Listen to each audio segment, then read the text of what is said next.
Hello दोस्तों, आप सबों का अपना YouTube चैनल में आपका हार्दिक स्वागत है।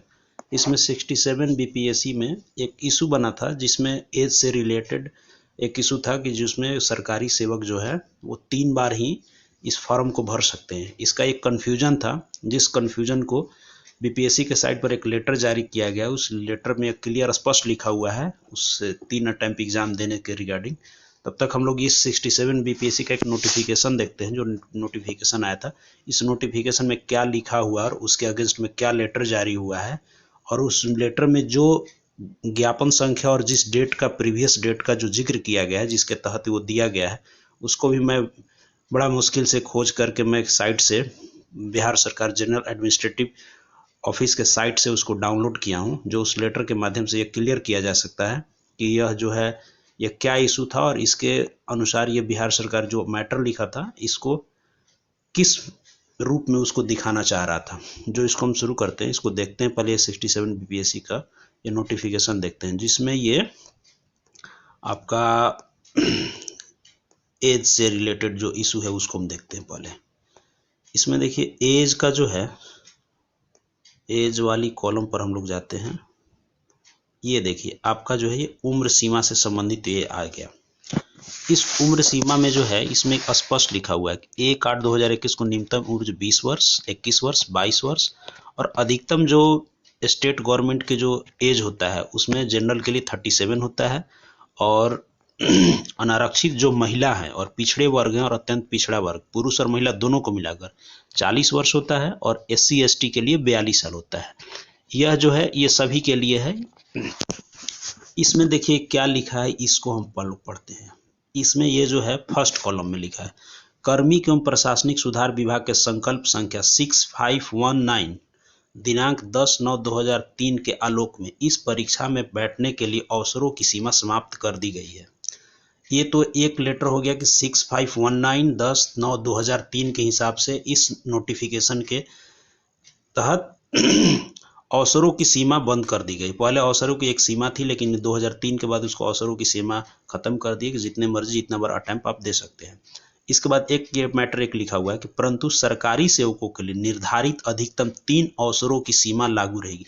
यही एक जो वर्ड है जिसमें बहुत बड़ा कंफ्यूजन क्रिएट कर दिया था कि क्या एक सरकारी सेवक वो 3 बार ही दे सकते हैं। हालांकि ऐसा नहीं है। जब यूपीएससी में 6-7 अटेम्प्ट एक जनरल कैंडिडेट दे सकता है, तो ऐसा बीपीएससी में क्या चीज़ है जो 3 बार ही दे सकता है। तो एक्चुअली ये पूरा इसको क्लियर नहीं लिखा हुआ गया है, जिस कारण से ये कन्फ्यूजन हुआ था।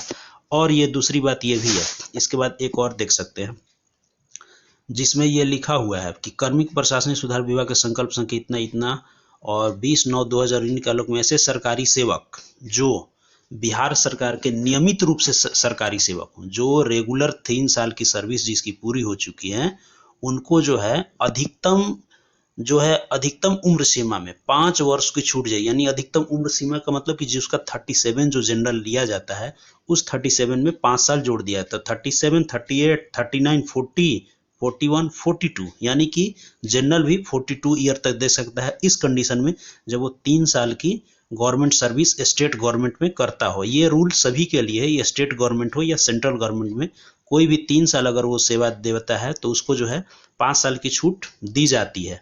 इस मैटर पर अब ये जो है इसको क्लियर किया गया। अब हम लोग देखेंगे कि इसमें जो लेटर जो इसके अगेंस्ट को क्लियर करने के लिए जो जारी किया गया वो लेटर क्या है। वो लेटर देखिए, ये 524 जो है बिहार सरकार सामान्य प्रशासन विभाग के द्वारा जारी किया गया, जिसके जो प्रधान सचिव है चंचल कुमार जी हैं, और ये आपको जो है 13/1/2022 को जारी किया गया है। जिसमें देखिए स्पष्ट लिखा हुआ है प्रतियोगी परीक्षाओं में बैठने के लिए अवसरों की सीमा के संबंध में। इसमें देखिए पूरा लिखा गया है कि संकल्प ज्ञापांक संख्या 2374 दिनांक 16/7/2007 यानी लेटर नंबर ये, इसके द्वारा ही ये जो सर्कुलर जारी हुआ था, इस सर्कुलर के द्वारा ही बिहार लोक सेवा आयोग एवं बिहार कर्मचारी आयोग यानी बीपीएससी और बिहार स्टाफ सिलेक्शन कमीशन दोनों द्वारा आयोजित की जाने वाली प्रतियोगी परीक्षाओं के संचालन और अनुशासन करने के प्रयोजनार्थ कतिपय बिंदुओं पर मार्गदर्शिता परिचारित किया गया है। और इसमें देखिए क्या लिखा गया है, प्रतियोगिता परीक्षाओं में बैठने के लिए अवसरों की सीमा संकल्प संख्या 6519 10/9/2003 के तहत समाप्त की जा चुकी। ये तो है ये लेटर के तहत जो है कि समय अवसरों की जो सीमा है उसको बंद किया गया। बाकी जो 3 बार अटेम्प्ट बैठने के लिए उसको उस लेटर के तहत किया गया। इसमें देखिए क्या लिखा है, अतः किसी भी प्रतियोगी परीक्षाओं में बैठने के लिए अब अवसरों की सीमा नहीं रहेगी, परंतु सरकारी सेवकों के लिए निर्धारित अधिकतम 3 अवसरों की सीमा लागू रहेगी। ये पूरा मैटर को है इस लेटर के तहत, ये जो लेटर है इस लेटर के तहत जो है इसमें ये दिया गया है, जो ये लेटर है इस लेटर के तहत। अब इस लेटर को हम लोग देखेंगे, इस लेटर को हम देख रहे हैं। इसमें देखिए पूरा, और इसमें क्या पॉइंट लिखा है, ये तो पहला एक पॉइंट हो गया। दूसरा एक पॉइंट क्या लिखा हुआ है, उपरोक्त प्रावधान से स्पष्ट है कि आयोग द्वारा आयोजित की जाने वाली प्रतियोगी परीक्षाओं में बैठने के लिए बिहार राज्य के सरकारी सेवकों के लिए राज्य सरकार की सेवा में आने के उपरांत, यानी कि राज्य सरकार में अगर वो ज्वाइनिंग कर लेता है और अधिकतम 3 साल की अवधि, तो अधिकतम 3 अवसरों की सीमा होगी। ये लिखा हुआ है। इसमें क्या लिखा है, फिर से इसको एक बार रिपीट करते हैं। प्रतियोगी परीक्षा में बैठने के लिए बिहार सरकार के सरकारी सेवकों के लिए राज्य सरकार की सेवा में आने के उपरांत अधिकतम 3 अवसरों की सीमा होगी, किंतु राज्य के सरकारी सेवकों से भिन्न, अगर स्टेट गवर्नमेंट को बिहार सरकार को छोड़ दिया जाए उसके अलावे, किंतु राज्य के सरकारी सेवकों से भिन्न अभ्यर्थियों के लिए अवसरों की कोई सीमा नहीं होगी। यानी कि यह सिर्फ स्टेट गवर्नमेंट के लिए लागू है, और उस स्टेट गवर्नमेंट बिहार गवर्नमेंट के लिए जो यहाँ पर एम्प्लाई हैं और उनको जो है वो रेगुलर एम्प्लाई है। और ये 3 अवसर जो दिया गया है, ये जो क्लियर, इसमें थोड़ा इसमें भी एक कन्फ्यूजन तरह से दिया गया है, इसको हम अब क्लियर कर लेते हैं। वो जो हम इसको क्लियर करें, जो हम ये एक लेटर डाउनलोड किए हैं, ये लेटर आपका देखिए वो जो दिया गया है ज्ञापांक संख्या और 16/7/2007 के अगेंस्ट में, देखिए ज्ञापांक संख्या नीचे दिया है जो आपको दिखा दे रहे हैं क्लियर।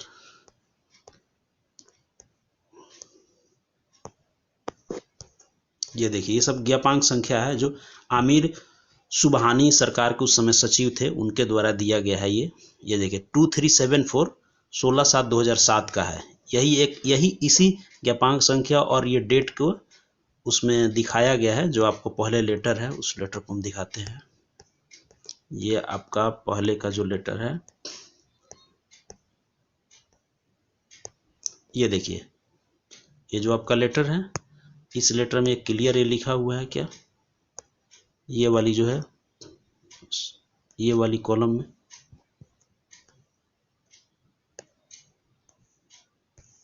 ये वाली 2374 16/7/2007 के लिए, यही के लिए दिया गया है। अब इसको जो हम लोग उस लेटर को पढ़ते हैं, उस लेटर में क्या पूरा स्पष्ट लिखा हुआ है। देखिए इसमें बिहार लोक सेवा आयोग और बिहार कर्मचारी चयन आयोग द्वारा प्रतियोगी परीक्षाओं का संचालन और अनुशासन करने के परिणाम कतिपय बिंदुओं पर मार्गदर्शिका, ये देखिए मार्गदर्शिका दिया गया है। इस मार्गदर्शिका में देखिए क्या लिखा हुआ है, इसको पढ़ते हैं हम लोग। इस मार्गदर्शिका में ये देखिए इसमें 6 नंबर कॉलम पढ़ते हैं।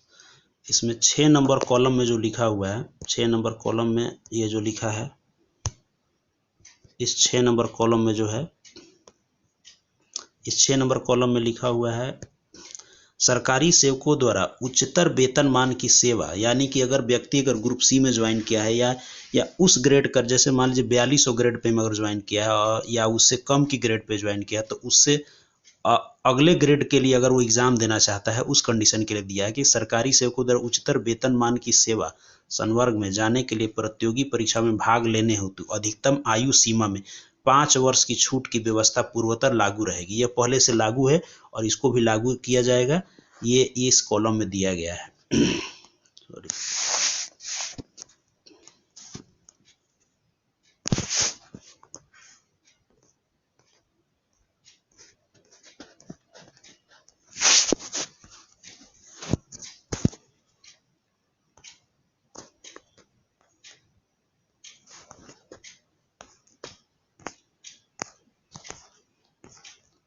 इस लेटर में जो ये दिया गया है इसको हम लोग देखते हैं। ये तो 6 नंबर हो गया। अब इस 6 नंबर के बाद इसको नीचे जो पढ़ते हैं क्या लिखा है, ये 8 नंबर। इसमें 8 नंबर में ये लिखा हुआ है, ये 8 नंबर में प्रतियोगी परीक्षाओं में बैठने के लिए अवसरों की सीमा संकल्प संख्या 6519 10/9/2003 के तहत समाप्त की जा चुकी है। अतः किसी भी प्रतियोगी परीक्षा में बैठने के लिए अब अवसरों की सीमा नहीं रहेगी, परंतु सरकारी सेवकों के लिए निर्धारित अधिकतम 3 अवसरों की सीमा लागू रहेगी। ये देखिए स्पष्ट इसमें लिखा हुआ है। ये आपका लेटर संख्या हो गया, ये डेट हो गया। अब इसको जो हम आपको एक सीधे तौर पर एक बताते हैं कि इसमें क्या ये मैटर है और क्या है। इसके लिए मैंने बोर्ड से बात किया और इसके कर्मचारियों से भी बात किया था, उसका लेटर भी मैंने गाइड फाइल में देखा था। यह है कि अगर आप बिहार सरकार के जॉब में अगर हैं, आप 3 साल आपको सर्विस हो गई है, तो 3 साल सर्विस के बाद अधिकतम जो उम्र है 5 साल जोड़कर, मतलब 37 में 5 जोड़ दीजिए तो 37, 38, 39, 40, 41, 42 यानी 42 साल तक आपको जो है एज के लिए दिया जाएगा। उस 42 साल के एज में आपको एक्स्ट्रा 3 अटेम्प्ट जो है, 3 अटेम्प्ट देने के लिए आपका ये प्रावधान रहेगा। यानी कि उस जॉब में जो है उसके लिए है, और और उस ग्रेड के पाने के लिए आप न्यूनतम जो ग्रेड है उस ग्रेड से अगले ग्रेड में जाने के लिए आपको अधिकतम उम्र के लिए 5 वर्ष की छूट दी जाएगी। ये अन्य सभी एग्जामों के लिए है, बट बीपीएससी के लिए है कि 42 एज के बाद भी आपको है वो 3 अटेम्प्ट एक्स्ट्रा आपको दिया जाता है। यानी 42 और 3 अटेम्प्ट यानी 45 ईयर तक, 45 ईयर तक आपको जो है वो एक्स्ट्रा दिया जाता है। ये है, ये इसमें ऐसा नहीं है कि एग्ज़ाम में आप 3 अटेम्प्ट ही दे सकते हैं। इसके लिए बहुत बड़ा कन्फ्यूजन था जो बिहार सरकार के लिए अदर स्टेट के जो एम्प्लॉय थे या अदर स्टेट के जो स्टूडेंट थे उनके लिए भी एक बड़ा सोचनीय चीज़ हो गया था कि इसमें क्या ये हम लोग 3 बार ही दे सकते हैं। तो इस तरह का ये रहा। और एक चीज़ और आपको बताना चाहते हैं कि कई बार इसमें बिहार सरकार की जो नोटिफिकेशन आता है उसमें ये महिलाओं का भी एक इशू आता है कि हम अपना प्रमाण पत्र कहाँ से बनाएं। जो शादीशुदा मैरिड जो गर्ल होती हैं उनके लिए भी देखिए स्पष्ट ये लिखा हुआ है कि जो आरक्षण की दावा जो करती हैं, जैसे इसमें देखिए कॉलम नंबर सी पर जो लिखा हुआ है, जो इसको आप पढ़िए। इसमें जो है आरक्षण का दावा करने वाली विवाहित महिलाओं का जाति क्रीमी लेयर रहित प्रमाण पत्र उनके पिता के नाम एवं पता से निर्गत होना चाहिए, न कि उनके पति का। अगर किसी भी लड़की की शादी अगर बिहार गवर्नमेंट में या बिहार सरकार की सेवा के लिए अगर उसको जाति प्रमाण पत्र अगर चाहिए तो उसके लिए उसके पिता के जाति का ही उसका क्रीमी लेयर बनता है। और अगर वो लड़की की शादी अगर बिहार से उत्तर प्रदेश या अन्य किसी राज्य में हो जाता है तो वहाँ एज ए जनरल ही काउंट होगी। उसके हस्बैंड से उसका आरक्षण का लाभ नहीं मिलेगा। उसको जिस जगह की उसकी जन्म है और जिस पिता का जो उसका जाति है उसी के आधार पर उसको बेनिफिट मिलेगा और वहीं पर वो वैलिड हो सकता है।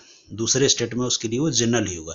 सेंट्रल के लिए उसके पिता के आधार पर ही अगर वो ओबीसी में आती है तो ओबीसी में होगा, जनरल में आएगी तो जनरल में होगा।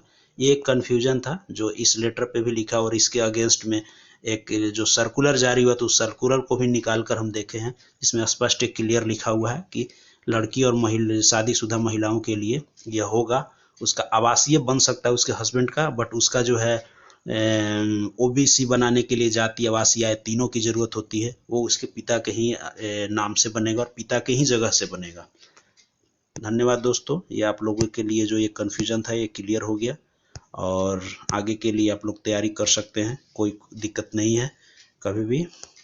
धन्यवाद। और आगे कोई भी इस तरह का इशू होगा, कोई भी इस ऑफिस रिलेटेड ये होगा, उसको हम आगे वीडियो बनाएंगे और आपका कन्फ्यूजन दूर होगा। थैंक यू, धन्यवाद। जय हिंद, जय भारत।